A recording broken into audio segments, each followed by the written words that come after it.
നിങ്ങളിത് അറിയാതെ പോകരുത്.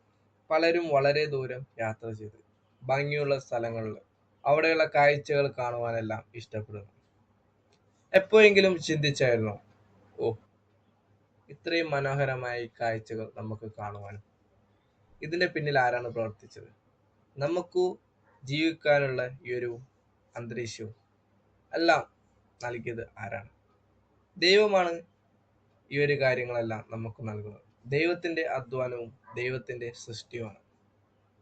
ഈ ഒരു സൃഷ്ടിയെയും തള്ളിപ്പറയുന്നതിലൂടെ നമ്മൾ ദൈവത്തെയും കൂടിയാണ് തള്ളിപ്പറയണത്.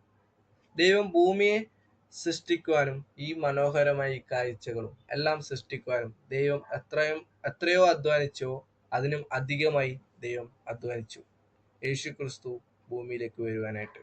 മനുഷ്യർക്ക് ഓരോ വ്യക്തികളും നമ്മൾ ഓരോ വ്യക്തികളും കാണുവാനായിട്ട് പാപം ചെയ്യാതെ തെറ്റുകൾ ചെയ്യാതെ ഈ ഭൂമിയിൽ നമുക്ക് ജീവിക്കുവാൻ സാധിക്കും.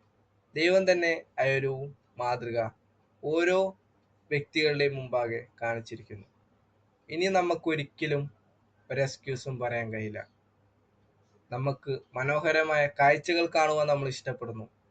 എന്തുകൊണ്ട് മനോഹരമായ ജീവിതം ജീവിക്കുവാനായിട്ട് നമ്മൾ ഇഷ്ടപ്പെടുന്നില്ല?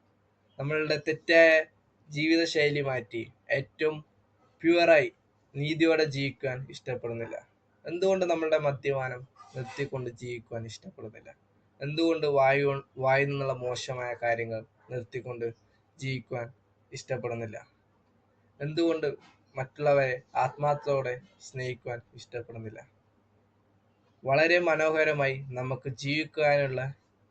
ജീവിക്കുവാനുള്ള മാതൃക ദൈവം ഒരുക്കിയിരിക്കുന്നു.